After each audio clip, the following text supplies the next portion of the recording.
Muy buenos días. ¿Quién habrá encendido el sol hoy a la mañana? Pero tenemos un día precioso y estamos aquí, en este nuevo día, martes 5 de febrero de 2019, siendo algo así como las 12 horas y 2 o 3 minutos. Vaya a saber exactamente cuál es la hora con precisión, porque no todos los relojes nos indican lo mismo, pero es igual al efecto. En un día precioso estamos transmitiendo aquí por Radio La Luna AM 1140, al mismo tiempo que estamos saliendo en Corrientes por Radio Fénix 92.1 MHz, en una radio de nuestra querida amiga Mónica Colunga. Y estamos saliendo entonces por el aire e incidiendo en un área muy importante del Gran Buenos Aires y también de la ciudad autónoma de Buenos Aires, y también a través de las aplicaciones y de internet a todo el país y todo el mundo, para quienes nos quieran escuchar, que seguramente alguien desde España está sintonizándonos en estos momentos, alguien que ya habló para este programa y que nos sigue muy a menudo desde aquella localidad y difundiendo también el programa por aquellos países europeos. Y aquí estamos desde El Palomar junto al amigo de todos los días, Daniel de Abrantes. Muy buenos días, Daniel. ¿Qué tal? Buenos días, Mario, y buenos días a todos los que nos escuchan. Y buenos días a Héctor, que es el operador, que sin él, evidentemente, el programa no podría salir al aire. Y bueno, este va a ser un día... como siempre, los programas son distintos, siempre haciendo hincapié en los contenidos. El martes de la semana pasada prácticamente tuvimos 5 reportajes, creímos que era mucho porque le daba mucha densidad al programa, con temas que realmente eran de un profundo contenido, incluso en algunos aspectos contenido científico, cuando hablábamos de biotecnología, ¿no?, de ingeniería genética, de manipulación genética, de cuestiones que evidentemente tienen una profundidad y un grado de, digamos, de complejidad que hacen que los temas muchas veces sean difíciles para ser seguidos por la radio. Hay que prestar mucha atención. De manera que hoy, vamos a tener un programa donde vamos a tratar una cantidad importante de temas que van desde el financiamiento a los partidos políticos, temas en el cual nos vamos a meter ahora de manera inmediata. Vamos a hablar también de temas internacionales, en el caso de Daniel, algunas cuestiones referidas a México, un tema que seguimos porque creemos que la Argentina no está suficientemente informada sobre este proceso que ha iniciado Andrés Manuel López Obrador allí en México, y aunque hemos tenido una extensa charla con nuestro amigo Miguel Bonazo, es evidente que frente a tanta iniciativa política como tiene López Obrador, todos los días tenemos que estar introduciendo nuevos elementos. Vamos a continuar la charla que iniciáramos ayer sobre Brasil con Bien. Gabriela Orden desde Porto Alegre. Vamos a tratar, lógicamente, algunas cuestiones que ayer quedaron pendientes, porque ayer se hizo una extensa evaluación sobre el mes de gobierno, el mal mes de gobierno de Jair Bolsonaro. Y vamos a hablar entonces hoy sobre la concepción que tiene sobre el Mercosur, sobre la situación de Lula, que me parece que es sumamente importante, sobre el movimiento internacional por la libertad de Lula, sobre el papel de juez Moro, que el año pasado era el juez que permitía el golpe de Estado contra Dilma Rousseff, que bueno, muchos se olvidaron, pero fue un golpe de Estado contra Dilma Rousseff, y después el encarcelamiento de Lula, y ahora es parte del gobierno de miliciano, podríamos decir, de Jair Bolsonaro, que ganó las elecciones y está bien que esté allí, pero que evidentemente tiene muchas zonas oscuras desde el punto de vista de lo que es una democracia republicana como la que pretendemos construir en nuestra América. Porque si Venezuela tiene zonas oscuras cuando hablamos de republicanismo, es indudable que otros países también las tienen, pero no se mide con la misma vara a unos procesos que a otros procesos. Nosotros desde aquí, desde la brújula, queremos tratar de ser ecuánimes y medir con la misma vara a todos los procesos, y nosotros somos defensores desde aquí, desde no solo una democracia que es el gobierno del pueblo, sino la construcción de repúblicas que, sostenidos en la división de poderes, en el respeto de la dignidad humana, de las libertades públicas, de una prensa real y efectivamente libre, no oligopolizada, monopolizada, como tenemos en nuestros países, pero sí con una prensa libre, crítica.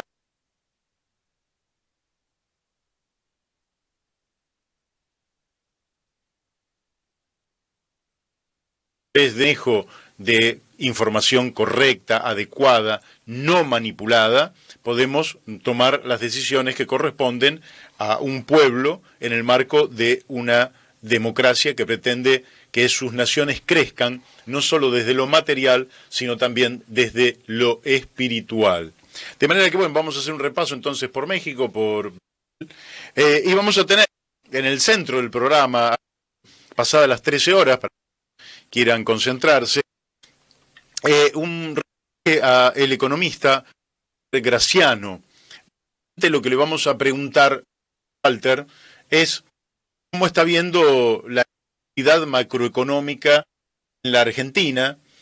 La inflación parece no detenerse, donde la recesión parece que es a ser parte consustancial del tercer año de gobierno de Mauricio, de manera que 4 años de gobierno habrán sido recesivos, el gobierno de Macri, donde el PBI per cápita será algo así como el del año 2007, 12 años de retroceso en la Argentina, lo cual es realmente alarmante, un país que va para atrás en lugar de ir.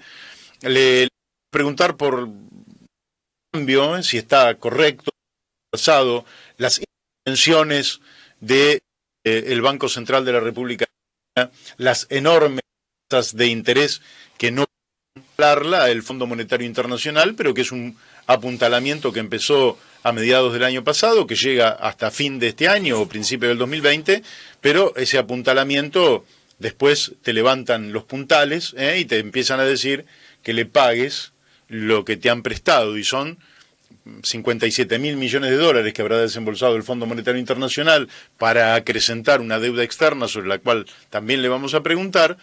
Y lógicamente, una vez que terminó la fiesta macrista, habrá que pagar intereses, capitales, por no solo todo lo que debíamos antes de la llegada de Macri, sino los 160 y pico de mil millones de dólares en que incrementó Macri la deuda externa argentina. También le vamos a preguntar por los déficits fiscal, porque el gobierno dice que van al déficit cero, pero es el déficit primario. ¿Qué quiere decir esto para la mujer y el hombre de la casa? Es como decir, antes de pagar las cuentas de gas, luz, teléfono, el transporte, la escuela del chico, tengo equilibrio de mis cuentas. Claro, cuando le incorporo la tarjeta, las cuentas bancarias, la luz, el gas, el agua, etcétera, ahí ya no tengo más déficit. ¿Y entonces cómo se entiende eso?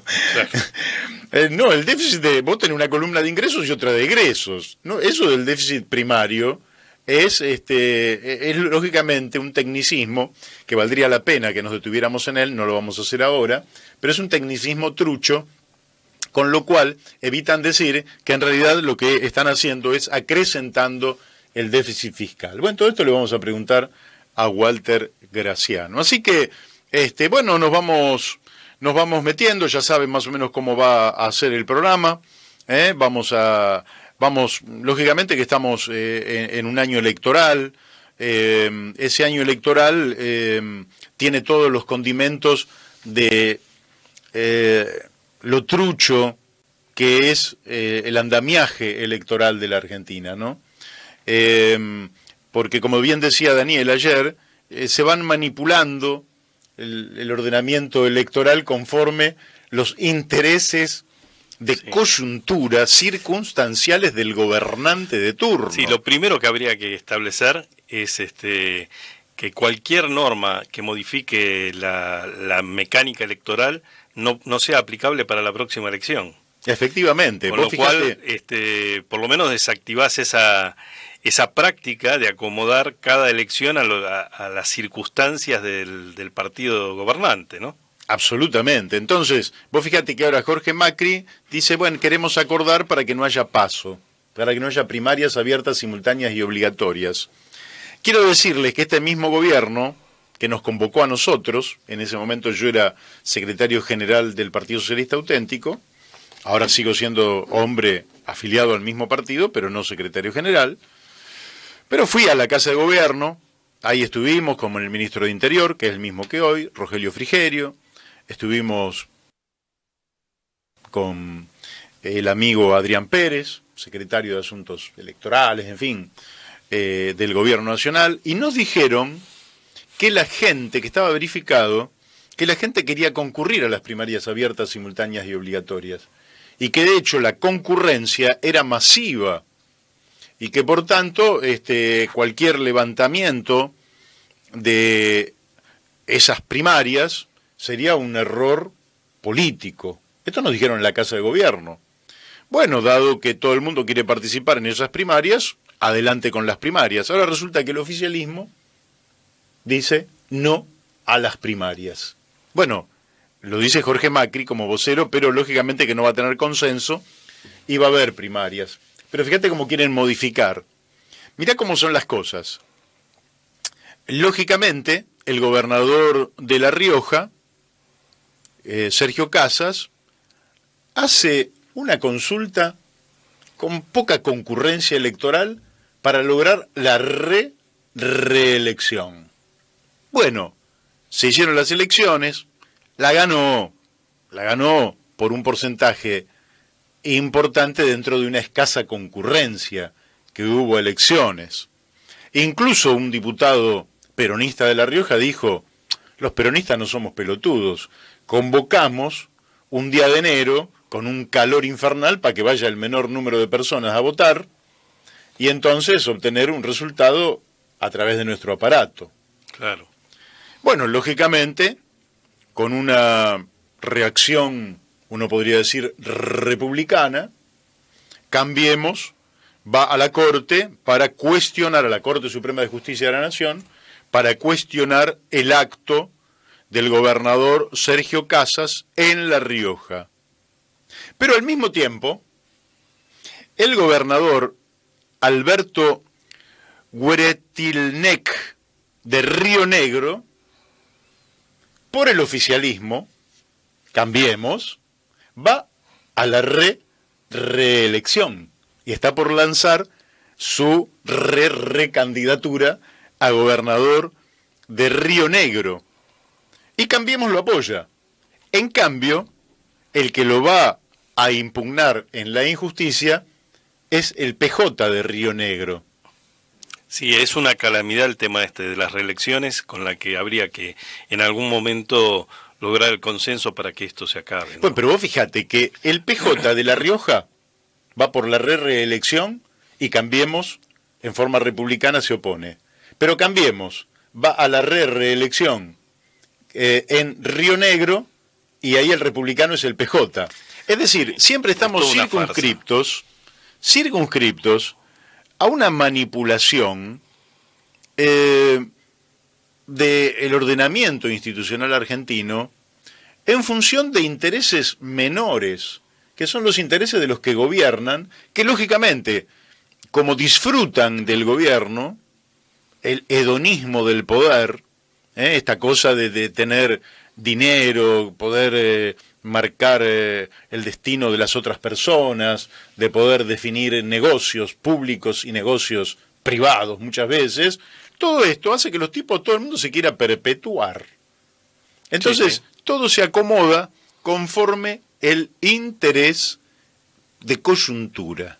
Esto no es un ordenamiento serio del proceso de administración del sufragio universal de los ciudadanos.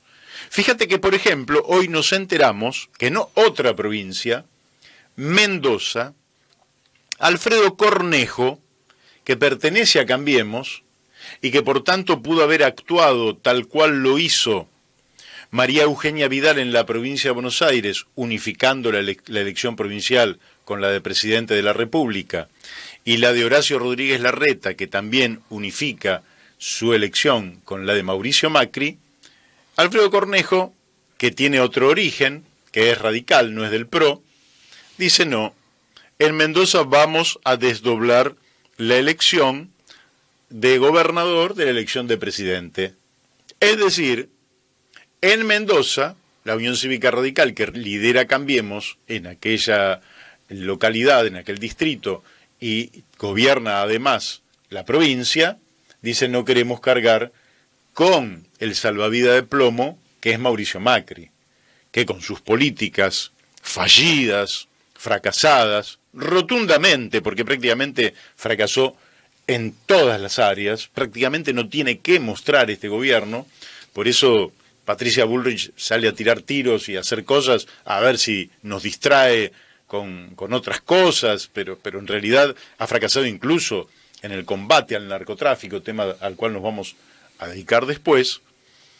En el marco de ese fracaso, Alfredo Cornejo dice, no, en Mendoza desdoblamos las elecciones. Ayer estábamos hablando con Lucas Arias de Neuquén, donde también observábamos que el adelantamiento a marzo de las elecciones de Neuquén se debía a que el movimiento popular neuquino no quería darle tiempo a que pudieran armarse sus opositores y entonces se quedaron sin tiempo legal para armarle alternativas, dado que su vicegobernador hubiera generado una alternativa ganadora, ¿verdad? Sí. Lo cual también es una paradoja, porque el vicegobernador aparece enfrentado con el gobernador de Neuquén. Yo no sé si ustedes que nos están escuchando no observan que no estamos hablando de los temas de fondo. Estamos hablando del enorme show de una superestructura política que virtualmente gobierna mal a la Argentina, pero que tiene una vocación por quedarse en el poder, por alcanzar el poder en algunos casos, que nos parece absolutamente descomedida a la luz de los resultados. Pero fíjate vos, que ahora tenemos el apartamiento del juez Casanelo en un hecho que tiene que ver con todo esto, que son los aportes truchos en la campaña de la provincia de Buenos Aires del PRO, o de Cambiemos, pero básicamente del PRO. Allí hubo una enorme cantidad de aportes truchos que derivarían en un escándalo nacional gigantesco si, básicamente, los grupos Clarín, básicamente, y algunos otros grupos mediáticos no buscaran tapar este escándalo también de enorme corrupción que son los aportes de grupos privados o de dinero en negro o de dinero del narcotráfico o de dinero del tráfico de armas, y en lugar de ponerlo en nombre de quien realmente hizo aportó esa montaña de dinero, eligieron un montón de ciudadanos de la provincia de Buenos Aires a los que, sin siquiera avisarles, le dijeron: Daniel aportó 10.000 pesos. Héctor aportó otros 5.000 pesos. Mario aportó. Esas personas ni siquiera se enteraron. E incluso el intendente de Mar del Plata, Arroyo, dijo: yo no aporté nada. Y le habían puesto en cabeza de él aportes de dinero que él no había aportado. Ese dinero en negro, ¿quién lo puso? ¿Quién hizo esa maniobra de poner en cabeza de gente pobre aportes para la campaña de Cambiemos? Ese acto de corrupción, ¿quién lo va a investigar? Bueno, la justicia ahora quiere mandarlo a la impunidad. Quiere dividir la causa, llevarla por distintos carriles, que se vaya apagando, ¿verdad? Como los aportes que se hicieron en el año 2007 a la campaña de Cristina Fernández de Kirchner, con aportes que provenían del tráfico de efedrina. Muchachos, la política en la Argentina está muy mal. Esta democracia está muy contaminada, muy intoxicada, tremendamente intoxicada. Entonces, con dineros que vienen de lugares que no sabemos, se da una disputa política en la cual nos quieren involucrar a todos. donde supuestamente hay dos polos, uno encabezado por Cristina y el otro encabezado por Macri. Pero los dos polos están tremendamente intoxicados por esta cuestión de del poder económico de uno o de otro lugar, de uno o de otro origen, sosteniendo las campañas electorales. Sí. Entonces vos tenés, por un lado, un mundillo político, como decíamos anteriormente, que busca perpetuarse en el poder, y un poder o poderes económicos sosteniendo a ese mundillo político para que se perpetúen en el poder en vista de mejorar sus negocios privados. Sí, y esto tiene consecuencias de todo tipo, ¿no? Por supuesto que la primera consecuencia es la manipulación de la voluntad popular, que se ve sometida a una plutocracia donde quienes manejan grandes sumas de dinero, obviamente, son los que obtienen los mejores lugares en la exposición pública a la hora de las elecciones, y eso genera una desvirtúa el acto electoral de elegir, ¿no? Pero al margen de esta primera implicancia directa y clara, hay quizás implicancias más graves que se están viendo en todo el continente y que tienen que ver con la destrucción institucional de los países, ¿sí? Bueno, pero a ver, no agotamos todavía el tema local. Sí, no, estamos aquí, yo quiero, sí. Lo que quiero señalar es que tengamos presente que se está prendiendo un semáforo que nos está indicando que si seguimos por este camino, el problema no va a ser quién gane las elecciones, el problema es qué sociedad estamos construyendo. Sí, claramente. Fíjate vos que hoy ámbito.com dice que habla del financiamiento de las campañas y que el círculo rojo, es decir, el poder económico, ahora reclama bancarización de los aportes. Quiero decir, porque esto se discutió también, y lo discutimos con el gobierno, porque ahora aparece los cuadernos de las coimas. Pero muchachos, todo esto ya lo sabemos desde hace rato. Y si hay un público que no lo sabe, a quien, como en mi caso, me tocó ser candidato varias veces, y entre esas veces, 2 veces candidato a presidente, y observar el rechazo sistémico por parte del poder económico, porque uno no se somete a la lógica de ese poder económico, y ese poder económico que tiene su expresión mediática y te silencia al extremo, lo que hay que hacer claramente es que las empresas no pueden financiar a los partidos políticos.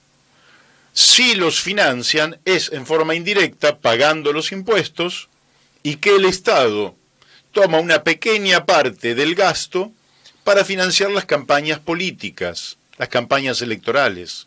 Entonces el financiamiento privado nunca es generoso. Claro. El financiamiento privado es simplemente para que,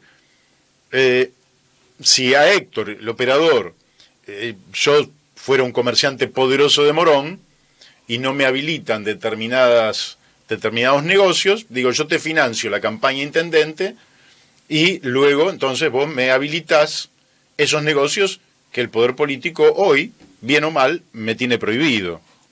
Entonces, esto cuando vos lo trasladás al orden provincial y al orden nacional, te encontrás que es una distorsión absoluta al principio constitucional del bienestar general. No se trata del bienestar particular, se trata del bienestar general. No se trata de defender los intereses de una empresa, porque cuando yo concentro la riqueza en muy pocas empresas, empobrezco al resto de la economía, desincentivo a esas empresas de invertir y fugan la guita. Es decir, que nos empobrecemos todos. El bienestar general, al que nos obliga la Constitución Nacional, es infinitamente más sabio y entonces nosotros debemos oponernos, no que bancaricen. No, las empresas privadas que paguen sus impuestos. Sí, sí. Aquí ya lo hemos comentado, pero para quien quiera leerlo, hay una denuncia muy seria de Alconada-Mun sobre el involucramiento del presidente Macri en la recaudación ilegal de fondos para la campaña. Así es. Los fondos que son en negro, ¿eh? Y bueno, esos fondos en negro, fíjate que en la propia nota de ámbito dicen que a veces salen de las empresas privadas, pero a veces salen de las gestiones nacionales, provinciales o municipales. Eso es doblemente grave.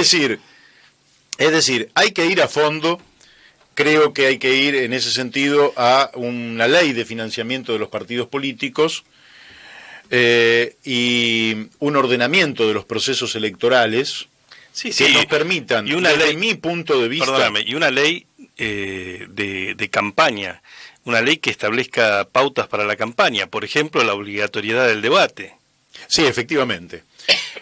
Pero fíjate vos, desde mi punto de vista, y tomando en cuenta que el artículo 123 de la Constitución Nacional obliga a las autonomías municipales, autonomía municipal que en la provincia de Buenos Aires no se cumplen, aunque sí se cumple en Córdoba o en Santa Fe, personalmente creo que para ordenar los debates en la Argentina deberían separarse las elecciones nacionales de las elecciones provinciales y municipales. De manera que cuando vos debatís lo municipal, bueno, de una o de otra forma, las ideas sobre temas municipales circulan de un distrito al otro y se enriquece el debate.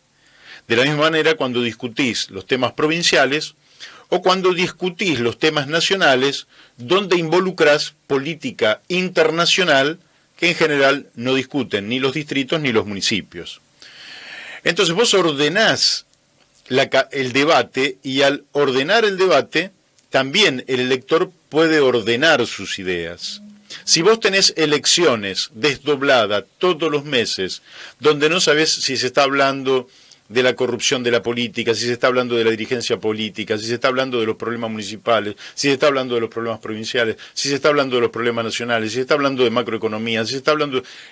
El merengue que se forma en la cabeza del elector es de tal magnitud que ni los especialistas logran entender de qué se trata este fenómeno que en la Argentina, entre enero y noviembre del 2019, hay elecciones todos los meses en distintos puntos del país y este galimatías, este rompecabezas, no lo termina por entender nadie.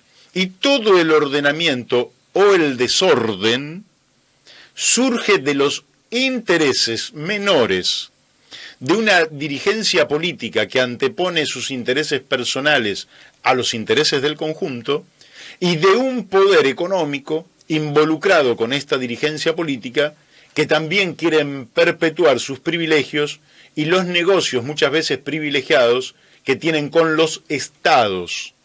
De ahí la fuente tremenda de corrupción que involucra al poder político y al poder económico. No soy tan idealista, tan utópico, de pensar que esto se va a resolver de un día para el otro. Pero sí creo que tiene que haber una exigencia ciudadana para que haya un orden lógico, sensato, en las elecciones, y entonces la democracia argentina y la república y el ordenamiento político electoral nos empiecen a dar frutos mejores que los fracasos sistémicos que estamos cosechando desde hace ya tantos años.